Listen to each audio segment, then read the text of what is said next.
Hello guys, welcome to Nibal Gurukul.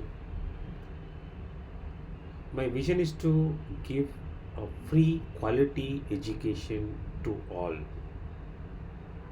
With this vision, I spend my energy, my sources. I need one help from you all. If you like these videos, kindly subscribe the channel and share with your friends and also like it. I would be grateful to you.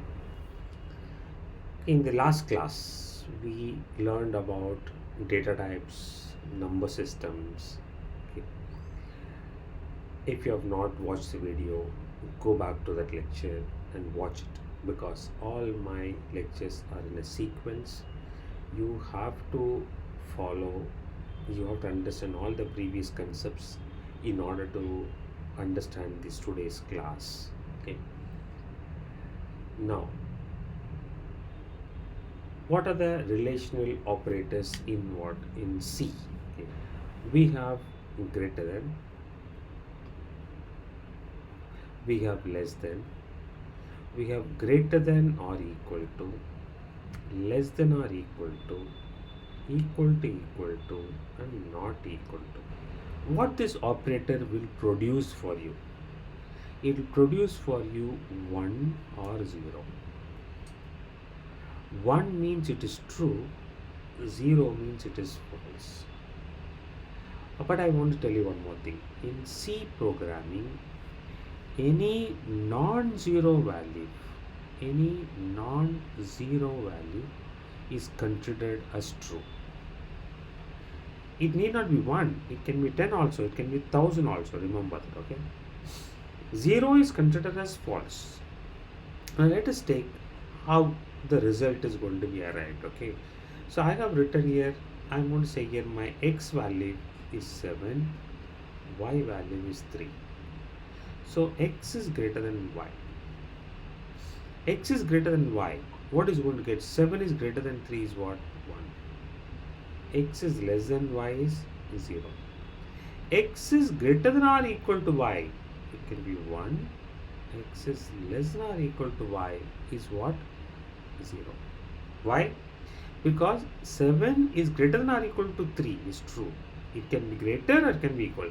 7 is less than or equal to 3 is false. X is equal to y. It's going to be false. Y is not equal. X is not equal to y is going to be 1. What is the difference between double equal to and single equal to? If I write this statement, what will happen? If you write this statement, y value will go to the x. After this statement, my x and y both will be 3.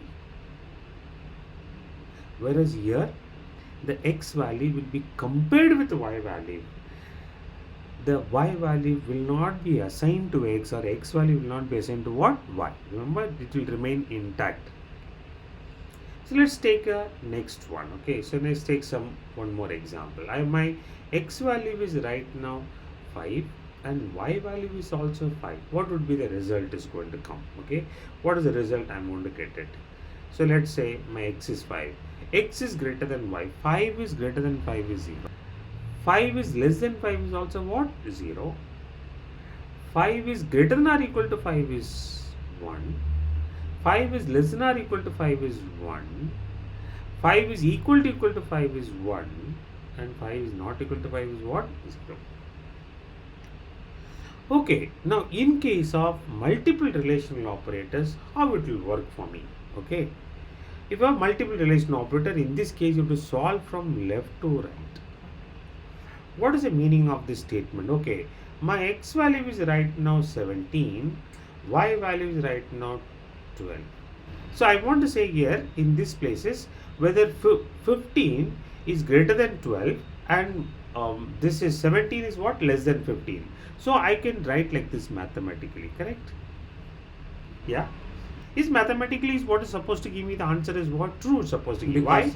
12 is less than 15 and 15 is what? Less than 17. Is mathematically true. But here I am going to get a different answer I am going to get. What do I mean by this? See, It's going to work like this. It's going to say y is less than 15. First is going to check, because when I teach arithmetic operator, I told you at a time the system will be able to solve only two operand and one operator and put the result in a register.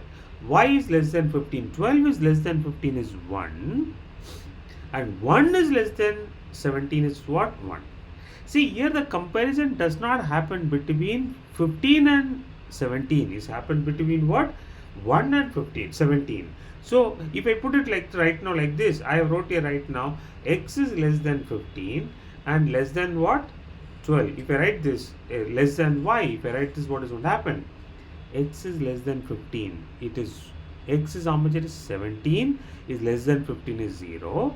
0 is less than what? 12. It is 1. It will compare like this. Therefore, anything you write will land up getting what? 1. Therefore, remember, you won't be able to use it like this in what? In programming. Okay, remember. Okay, let's solve a problem and we will see how to use it. Let us see here. Okay, let's solve a problem. Okay, so what is the problem I want to solve right now? Okay, I want to give a 20% increment to an employee whose salary is less than 50,000. Whose salary is less than what? 50,000. Okay, this is what I want to do. What I want to do? I want to give a 20% increment in the salary. Is less than what? 50,000. So, what is my input? My input is the salary. Okay. Okay.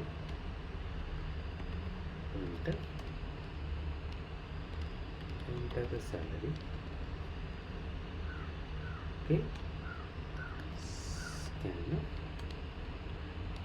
percentage D and what? Salary. What I want to do, what is my process is what? The salary needs to be updated by 20%. Salary, the salary into what? 0.2. Okay, and I need to print the salary.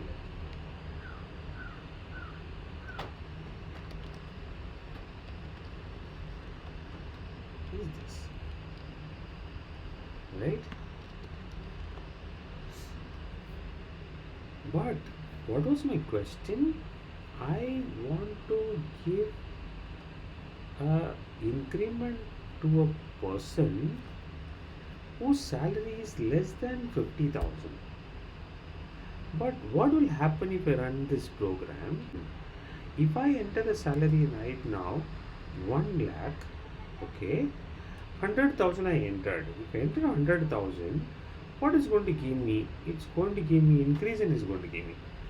Should I increase? No. That means my input is correct, my output is correct, but my process is wrong. Therefore, what is the process should be? This process statement should be selected only for people whose salary is less than 50,000. So, how I am going to do? If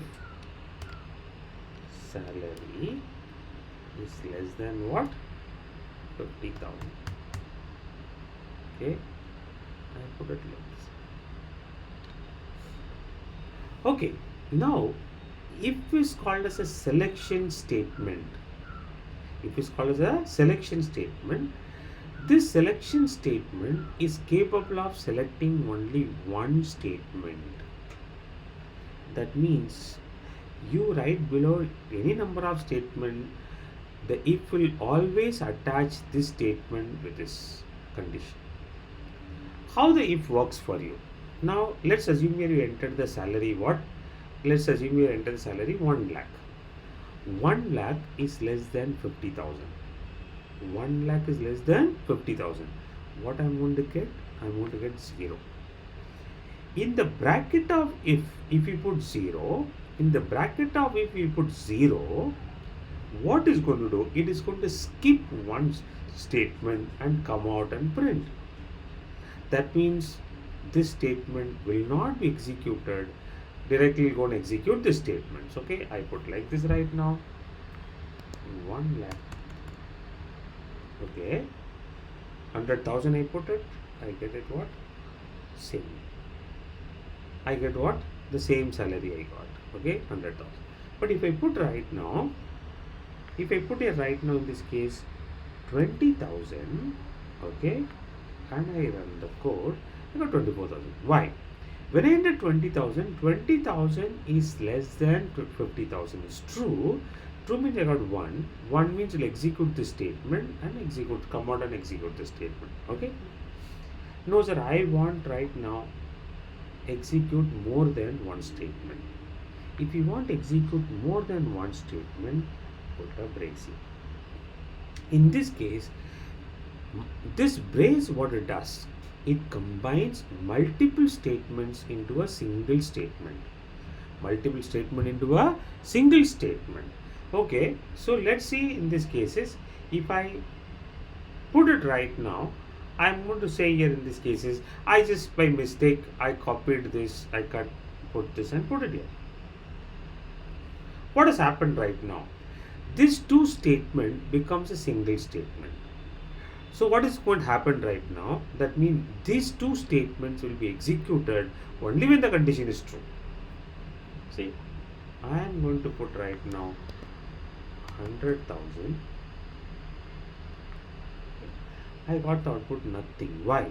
Because my print went inside, it is not going to be executed. Whereas if I put right now, I'm going to put right now here in this places. Let's say in this case I put it right now 20,000, then I'm going to get this answer.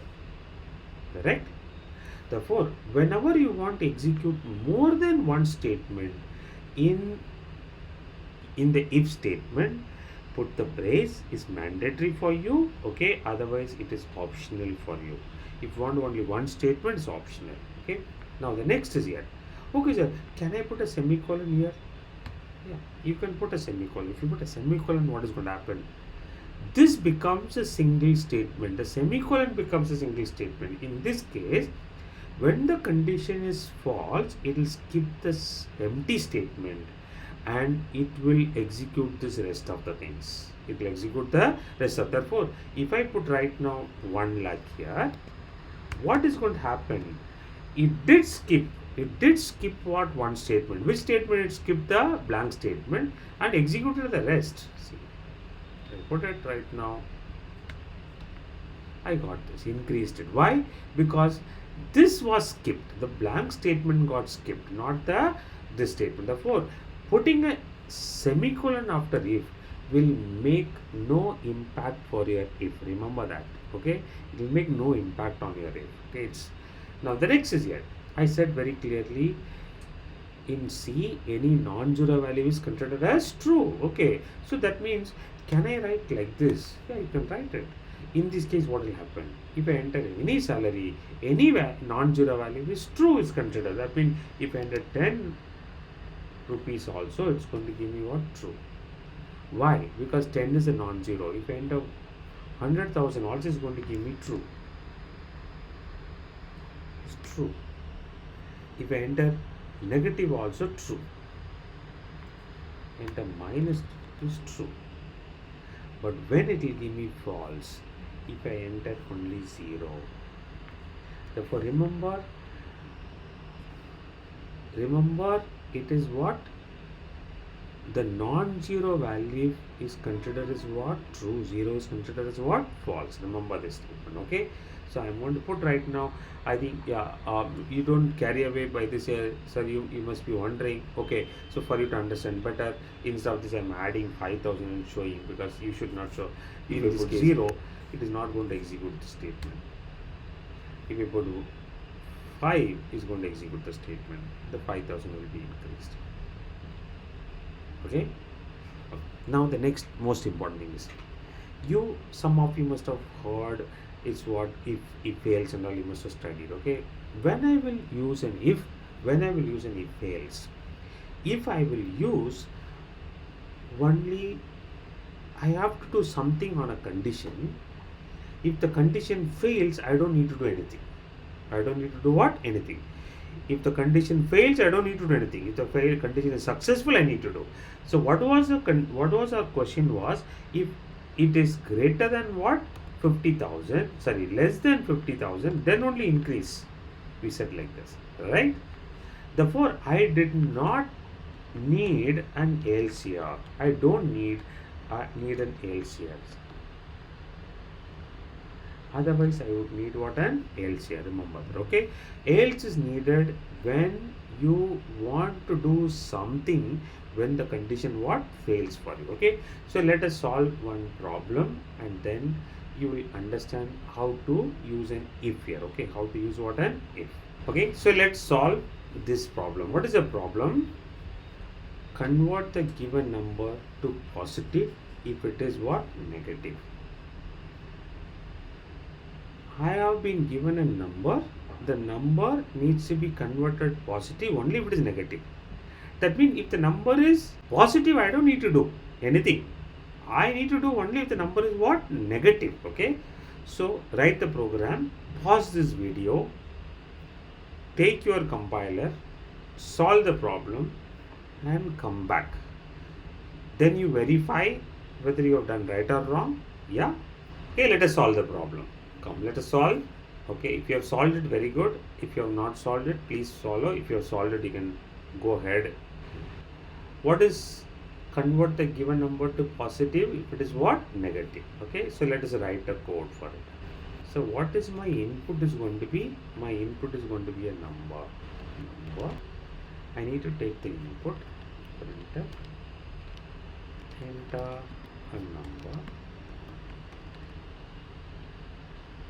Okay, scanner percentage d, comma, and what? Number, right? What is the output is be? The number is percentage d, what? Number. Now what is my process? The process is I need to convert into positive, correct? I need to convert into what? Positive. How will convert a negative to positive? Number is equal to minus number. But do I need to execute this statement every time? No. When I need to execute this statement, if the number is negative, so how to write negative? The number is less than what? 0. Number is less than 0. I put, if I enter number is 20, 20 is less than 0 is false. It will skip and go to the next line. If I put here right now minus 20, minus 20 is less than 0 is true. Number is equal to minus of minus 20 is plus, right? 20 for me. Okay. So I put 20, I got 20. But if I get minus 20, I'm going to get what? Positive 20. If you want to have a practice, you can put a brace, but brace is not required. Okay? Yeah? That makes sense? Okay, cool. So let's go and solve another problem for us. Okay? Okay. Now, I want to say like this, okay? In the last problem, what we did was, we had to do something only on one condition, right? When the condition fails, I don't need to do anything. Now, if I want to change the question, it's okay if the number is negative converted to positive, but if the number is positive converted to negative, if they say like this, what I should do? That means when the condition fails, you want to do something else. When the condition fails, you want to do something else. In this case, you'll use what? Else. What I should do? Number is equal to, again, what? Minus number. Okay? Now we are going to analyze more. In this case, when the if is executed, when the if is gives a 1, it will execute this. When it is this, it will go. When it fails, it goes to this. Okay, so let's go to this and understand. I have a 20. I got what? Minus 20. And if it is minus 20, I got what? Then there must be a question in your head right now this time. In this example, do I need an if else? No. Why? Because in the if also executed the same statement, in the else also executed the same statement. When you want to execute a different statement, then only you need to put what an if else. Otherwise, no need, because both the statements are same. In this case, this answer I could have got it like this also directly.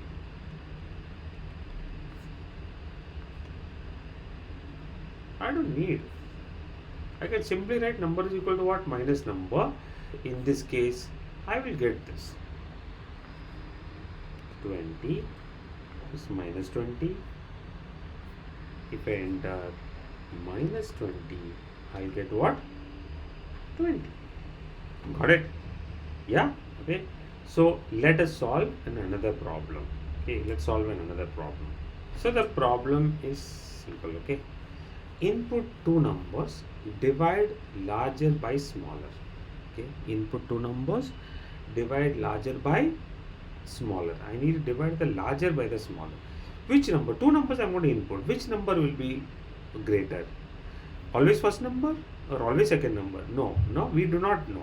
Therefore, there is a possibility the first number can be greater or the second number can be what? Greater. Okay, solve the problem. Okay, let us solve the problem. Yeah. So, what is the input? X comma y. What is the output I want? I want the division result. So I want to input enter two numbers. Scanner percentage D comma, I should write what, and X comma and Y. What is the output I want? I want the result of this. Result is equal to percentage D, and the variable name is what? RES, remember. Okay. But what is my process is going to be? Divide larger by the smaller. X by Y. X by Y needs to be done if X is greater than Y. Otherwise, I need to do what? Otherwise, the result has to be what? Y by X, right? Oh, in this case, what you will do? You can say if X is greater than Y, do this, else you do this. Yeah? Else what? You do this. After if also I got only one statement, after else also I got only one statement. Therefore, what I'm not putting a brace.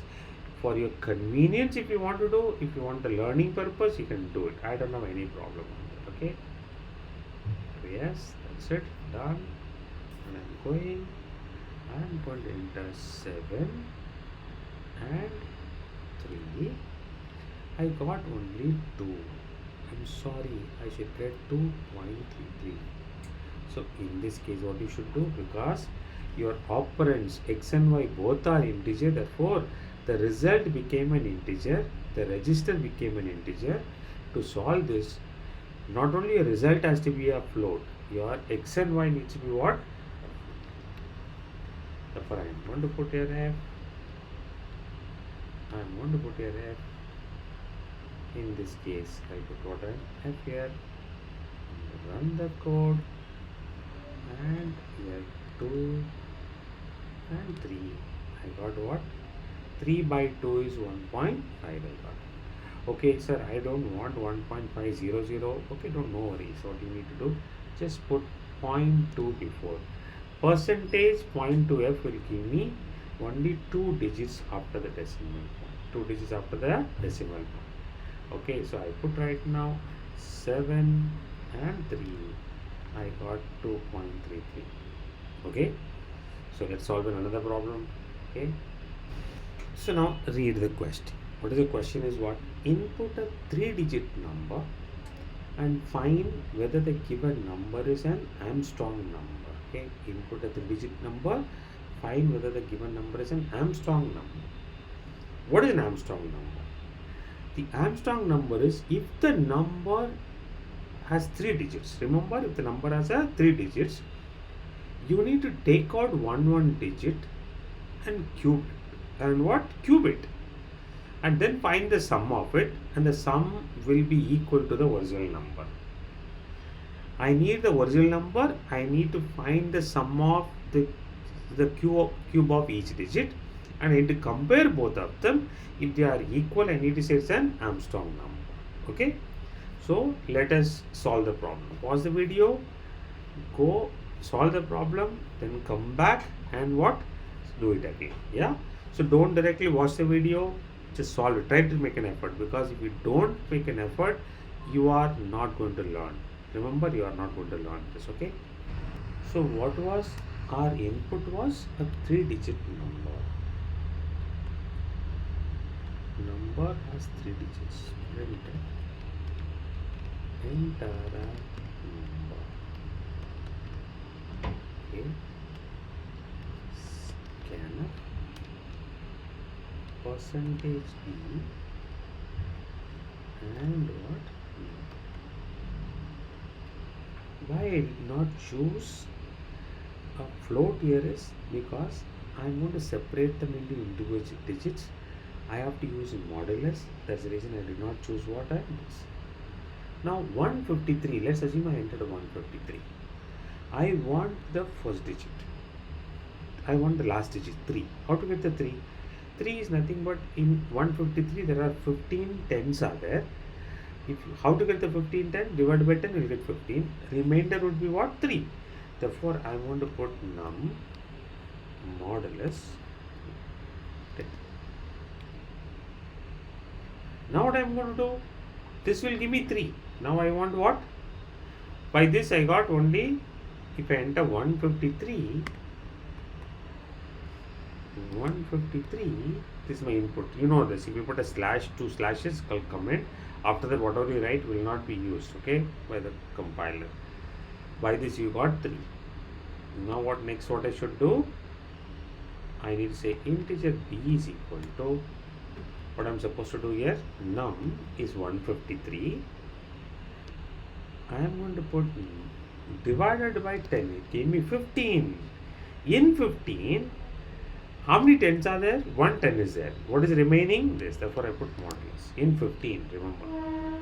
Integer c is equal to num divided by 10 will give me 15. Divided by 10 is the what? 1. Now, what I am supposed to do? I need to find the sum is equal to, what I am supposed to write what? A raised to 3, B raised to 3 and C raised to 3. How to write it here?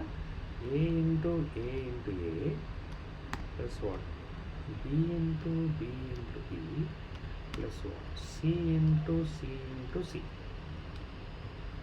Now compare. If sum is equal to the number, equal to, remember, now if it is equal, I need to say printf, it is an Armstrong number. Percentage D is an Armstrong number. Remember, in this example, I have used if else, not in the process, in the output part I have used. Therefore, if else need not be only in the process part. It can be in the input part, it can be in the process part, it can be where in the output part. Else, printf percentage D is not an Armstrong. Comma what? Number. That's it. Over. I'm going to run the code. I entered 153 Yes, it says it is an Armstrong number. See, now I entered 145. It is saying no. Okay. If I enter 371, it should say yes, it is an Armstrong number. Okay.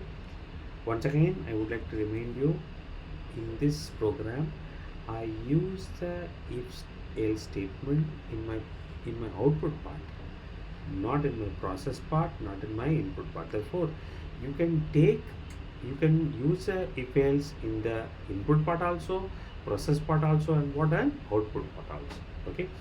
So I hope you have learned it. Okay. So I have given a set of objective questions today. In the link, you can go down and see the link below and solve the problem. You will understand the concepts better. Okay, make sure that you tried it. Okay, okay. Once again, my request to you, kindly uh, share, subscribe, and like. Okay, if you have benefited, okay, that will encourage us. Thank you so much.